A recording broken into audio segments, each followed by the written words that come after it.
Let's continue our chapter changes in the transport system. हमने part 1 cover कर लिया था। आज हम पार्ट 2 कवर करेंगे। इन केस अगर आपने पार्ट 1 नहीं देखा तो आपको उस वीडियो का लिंक जो है वो डिस्क्रिप्शन में मिल जाएगा। आप वहाँ से जाके पार्ट 1 पहले देख लें, फिर ये वाला वीडियो कंटिन्यू करें। Railways the most popular means of transport in India is the railway. जो सबसे पॉपुलर है ट्रांसपोर्टेशन में इंडिया में वो है रेलवे हमारा। Railways help in a large scale movement of goods and passengers. Railway जो है वो एक साथ बहुत सारे लोग को एक जगह से दूसरी जगह लेकर जाता है। The British introduced the railway in India. और जो पहले अंग्रेज़ थे ना भारत में, जब हम लोग अंग्रेज़ों का गुलाम थे, तो उस वक्त ही अंग्रेज़ों ने भारत में रेल की पटरियाँ बिछाई थी और ट्रेन चलवाई थी। The first train ran between Bombay and Thane in 1853। तो जो हमारा पहला ट्रेन जो चलाई गया था वो चलाया गया था बॉम्बे से थाने तक 1853 में, आज से बहुत साल पहले। The network of Indian railway is the largest in Asia and the second largest in the world. तो जो नेटवर्क है, ट्रेन का नेटवर्क है, वो सबसे ज़्यादा है एशिया में, ठीक है, और वर्ल्ड में हम लोग सेकंड नंबर पे आते हैं। अब ये एशिया क्या होता है, तो हम लोग बस आप इतना जान लो ना कि हम लोग एशिया कंटिनेंट में रहते हैं, ठीक है। फिर है the Shatabdi and Rajdhani train are super fast train which have a speed of over 100 kilometre per hour. तो इंडिया में कुछ ट्रेन है वो बहुत फास्ट है, जैसे वंदे भारत, आपने नाम सुना होगा, वाइट कलर की होती है, वंदे भारत हो गया, फिर शताब्दी एक्सप्रेस, फिर राजधानी एक्सप्रेस। ये सब कुछ ऐसे ट्रेन है जो 100 किलोमीटर पर आवर की स्पीड से चलता है। India also has a luxury train like the palace on the wheel and the Deccan ओडिसीज।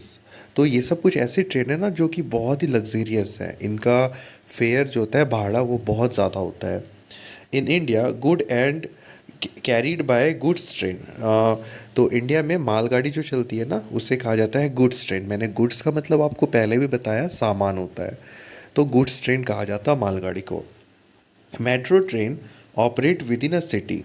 जो मेट्रो होती है वो एक शहर के ही अंदर चलती है। Japan, France and Germany have trains that run at A speed of more than 400 kilometre per hour. तो कुछ ऐसे देश हैं जैसे कि जर्मनी हो गया, जापान हो गया, फ्रांस हो गया, तो वहाँ पर ना बुलेट ट्रेन है और जिनका स्पीड होता है 400 किलोमीटर से भी ज़्यादा। TGV और train grande vitesse of France is the fastest train. तो ये फ्रेंच वर्ड लिखा हुआ है, तो ये जो है ना दुनिया का सबसे फास्टेस्ट ट्रेन है। Bullet train of Japan and a maglev of China are also superfast trains. तो चाइना का और यहाँ जापान का जो ट्रेन है वो भी बहुत सुपरफास्ट है, ठीक है। तो अभी हमने पढ़ा था लैंड ट्रांसपोर्ट के बारे में। अब हम पढ़ेंगे एयर ट्रांसपोर्ट। और एयर ट्रांसपोर्ट या फिर इसे ही कहा जाता है Airways. Airway is the most expensive and the fastest means of transport. Expensive का मतलब होता है महंगा, तो एयरवे जो है ना सबसे महंगा ट्रांसपोर्टेशन होता है और सबसे फास्ट ये पहुंच जाता है। At first man tried to fly by using balloons. Starting में लोग ना बलून को उड़ाकर उससे ट्रैवल करना चाहे थे, ठीक है, बलून, वो जो बड़ा वाला बलून होता, तो उससे। इन 1923 the Wright brothers Wilbur and Orville rights invented the first aeroplane. और आप देख लो 1923 में पहला एरोप्लेन का इन्वेंशन हुआ था। It only flew 230 meters in 12 second. और ये 230 मीटर्स उड़े थे 12 सेकेंड तक ही। The Wright brothers belong to the USA. Wright brother USA के रहने वाले थे। However, today there are many advanced aeroplane which are huge in size and fly very fast. आज के ज़माने में बहुत सारा हवाई जहाज है जो कि बहुत फास्ट और बहुत बड़ा है और बहुत फास्ट भी उड़ता है। There are aeroplane that can fly at a speed of 1000 kilometre per our. बहुत सारे ऐसे भी एरोप्लेन हैं जो कि 1000 किलोमीटर पर आवर की स्पीड से उड़ान भरती है। Carrying nearly 400 passengers as well as a huge amount of cargo. तो कार्गो का मतलब आप समझ लो सामान, ठीक है। तो ये जो 1000 किलोमीटर पर आवर की स्पीड से जो दौड़ती है ना वो एक साथ 500-600 पैसेंजर्स को लोड करके विद सामान वो उड़ जाती है। इतना पावरफुल अभी आज के टाइम पे एरोप्लेन हो गया है। तो the Boeing 747 belong to this group, और ऐसा ही एक प्लेन है जिसका नाम है Boeing 747. All the major city in the world like London, Paris, New York, Rome, Jeddah, Moscow, etc. have big airport with modern facilities. तो इन सब प्लेसेस में बहुत ही मॉडर्न एयरपोर्ट्स हैं और यहाँ पे ऑलमोस्ट हर एक फ़्लाइट रुकती है. The Heathrow airport in of London is the one of the busiest airport in the world. तो ये जो है हैथरो एयरपोर्ट जो कि लंदन में, वो सबसे बिजिएस्ट है. मतलब एक हवाई जहाज आकर रुकी तो दूसरा हवाई जहाज उड़ी. ठीक है.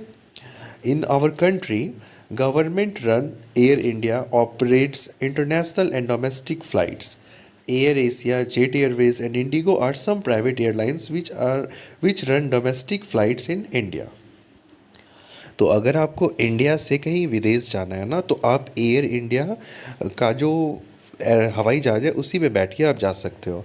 पर अगर आपको इंडिया में ही एक शहर से दूसरे शहर जाना है तो आप यहाँ पे देख लो, जैसे एयर एशिया हुआ, फिर जेट एयरवेज हुआ और इंडिगो हुआ, तो इन सब प्राइवेट प्लेन्स में बैठ के जा सकते हो. मेरे से बाय मिस्टेक ये बीच का पार्ट स्किप हो गया था. तो हम अब यहाँ से आपको अब पढ़ाएंगे वाटर ट्रांसपोर्ट, वाटरवेज. ठीक है. वाटरवेज अब हम आपको पढ़ाएंगे. तो waterways are the cheapest means of transport. Waterway जो होता है वो सबसे सस्ता मीन्स ऑफ ट्रांसपोर्ट होता है. बहुत कम पैसे में आप एक जगह से दूसरी जगह जा सकते हो. Ships required port for loading and unloading. तो शिप को चाहिए एक पोर्ट. पोर्ट का मतलब होता है कि बंदरगाह. बंदरगाह यानी कि एक ऐसा जगह जहाँ पर शिप का सामान को अनलोड किया जाता है या फिर लोड किया जाता है. इन एंशिएंट टाइम, पुराने समय में, people used rafts and boats, but the discovery of steam engine revolutionized the water transport. तो पहले के ज़माने पे ना वो छोटा वाला जो नाव नहीं होता था जिससे हम लोग चप्पू से चलाते थे, तो वैसे नाव चलाए जाते थे. पर अब जब से जेट इंजन का आविष्कार हुआ, इन्वेंशन हुआ है, तब से बड़े बड़े शिप बनने लगे हैं. Today big ship operate with diesel और स्टीम इंजन्स. और आज के ज़माने में बड़े बड़े जो शिप रहते हैं वे ऑपरेट होते हैं, वे चलते हैं डीजल और स्टीम इंजन से. Ship are used for transportation bulky goods. और शिप का इस्तेमाल किया जाता है ट्रांसपोर्ट करने के लिए जो बल्की गुड्स है. बल्की गुड्स मतलब जब ढेर सारा सामान हो ना, तो हम लोग वाटरवेज का इस्तेमाल करते हैं. क्यों करते हैं? क्योंकि वो तो एक चीप होता और एक साथ हम बहुत सारा लोड एक जगह से दूसरी जगह हम लोग भेज सकते हैं. अनलाइक ओल्डन डेज, पुराने समय में, now days ship move faster and carry more goods. पहले के ज़माने में ना जब चप्पू से नाव चलाया जाता था तो नाव उतने स्पीड नहीं चलता था. पर जब से नाव में इंजन लग गया है तो तब से ही बहुत फास्ट नाव चलता है. Food grains, raw material and mineral ores are transported by ships. तो फूड ग्रेन यानी कि अनाज, रॉ मटेरियल्स यानी कि कच्चा सामान, एंड मिनरल्स ओर, जैसे कि मिनरल्स ओर का मतलब आप खनिज समझ लो. ठीक है. ऐसे आप बस याद रखना खनिज, धीरे धीरे क्या होता है वो समझ जाओगे. खनिज आर ट्रांसपोर्टेड बाय शिप. तो ये सारी चीज़ जो है शिप से ट्रांसपोर्ट होती है. A ship which carries petroleum oil is called oil tanker. तो जिस शिप में बहुत ज़्यादा तेल भरा हुआ रहता है उसे कहते हैं oil tanker. And ship that carry bulky goods are called cargo ship.